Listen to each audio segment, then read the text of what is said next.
بسم الله وعلى بركة الله. السلام عليكم يا أغلى ناس، نورتوني في فيديو جديد.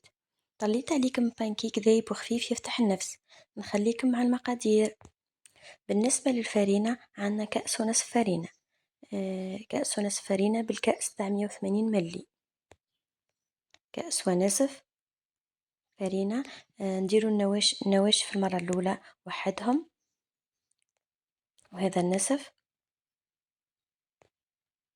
عندنا 2 ملاعق سكر، 2 ملاعق كبار تاع سكر. عندنا قرصة ملح، الملح يساعد البانكيك باش يخليه طري. قرصة صغيرة. عندنا كيس خميرة الحلويات، كلش مغربل إلا الملح. غربلت الفرينة وغربلت خميرة الحلويات. السكر نديرو سكر العادي، نخلطو نواشف مليح مع بعضاهم. هنا نزيدو كأس حليب، حليب بدرجة حرارة الغرفة، والبيض بدرجة حرارة الغرفة. نديرو كأس حليب تاعنا كيما راهو موضح في الفيديو.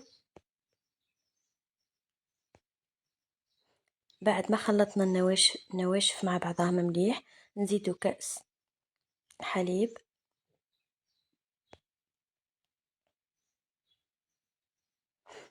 عندنا فانين سائلة، واللي ما عندوش سائلة يدير فاني بودر عادي.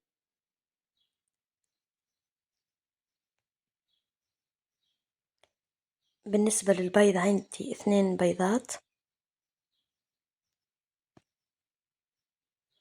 كما راهو موضح في الفيديو. هذه البيضة الأولى، ونزيدو البيضة الثانية، ونخلطو الخليط مليح مليح. نخلطو غير بالفوي، ما يتخلطش بالباتير، لأنه كما نعرفو البانكيك والكريب ما يتخلطوش بالباتير. نخلطو الخليط تاعنا مليح حتى يتجانس الخليط جيدا، وما تبقاش لينا الكراكيب تاع الفرينة كما راهو واضح في الفيديو. هنا انا درك نخلط ونرجع ليكم. هنا خلطته مليح مليح. الان بالنسبة للزبدة، عندي 4 ملاعق زبدة ذايبة وباردة. بعد لا نذوبوا الزبدة، نكيلو 4 ملاعق كبار تاع زبدة تاع اكل. نديرو 4، لأنه كل بيضة عندنا 2 ملاعق زبدة. أنا هنا درت 2 بيضات يعني 4 ملاعق، وتكون باردة. نزيد نخلط مليح. الزبدة نخلوها مع الأخير، ونصبوهاش المرة الأولى. إذا أنجح بانكيك تجربوه، ذوقه خيالي، يجي خفيف ما يجيش معجن. هنا نفرغوا الخليط تاعنا في القارورة، واللي ما عندوش القارورة يدير باللالوش عادي. هنا نفرغ الخليط تاعي كما راهو موضح في الفيديو.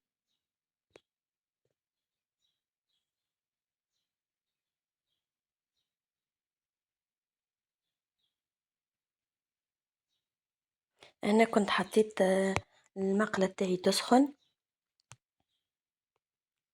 النار تكون متوسطة رايحة للعالية، ما تكونش متوسطة رايحة للنقص، لأنه كما تعرفوا الكريب ما يتيبش على نار ناقصة،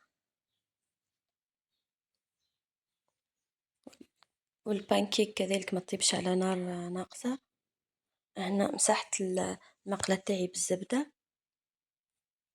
نحط أول كعبة، نخليكم مع التفاصيل. بالنسبة لطريقة الطهي، كي نشوفوا الكعبة تاعنا بدات تدير في الفقاعات، نقلبها طول، ما نخلوهاش الوجه تاعها ينشف، باش تطيب لينا كيف من الفوق كيف من تحت.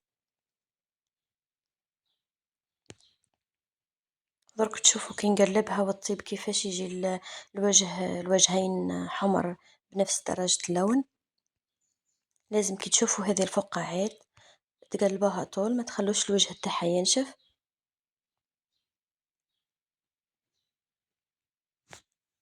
خليكم مع التفاصيل طريقة الطهي.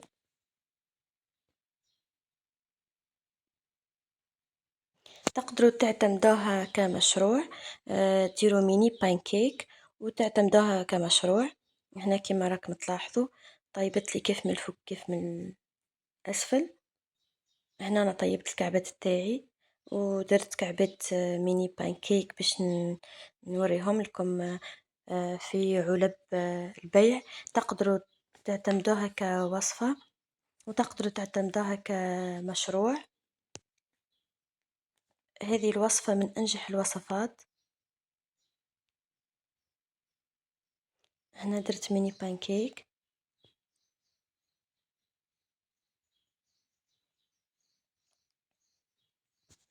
بالنسبة لطريقة التزيين كل واحد يزين باش عنده. اللي يحب يدير شوكولاتة الطالي مع البنان مع الفريز، دير لي صوص اللي عنده. كما تقدروا ديروا حتى كونفيتير.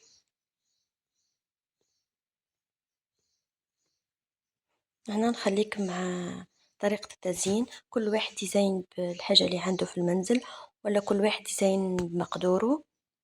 أنا هنا كنت زينتها بشوكولاتة الطالي وكريمة الفستق.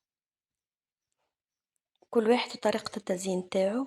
أنا هنا درت خطوط. هذه العلبة اللي قلت لكم تقدروا تعتمدوها كمشروع للبيع.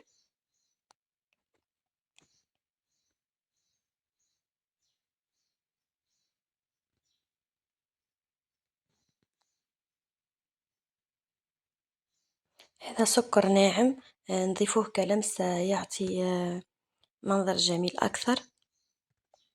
ما نكثروش لأنه كما تعرفوا شوكولا الطلي حلوة والبانكيك فيه السكر. كتزيين فقط. هنا كنت زينت بالفستق وهذا لوزي فيليه. كل واحد يزين على حسب مقدوره. هنا جينا في نهاية الفيديو. وفي الأخير نتمنى يكون عجبكم الفيديو. ما تنسوش تدعموني باللايك والاشتراك في القناة وتفعيل زر الجرس باش يوصلكم كل جديد. شكرا لكل شخص شاهد الفيديو للنهاية. والسلام عليكم ورحمة الله وبركاته. دمتم في رعاية الله وحفظه.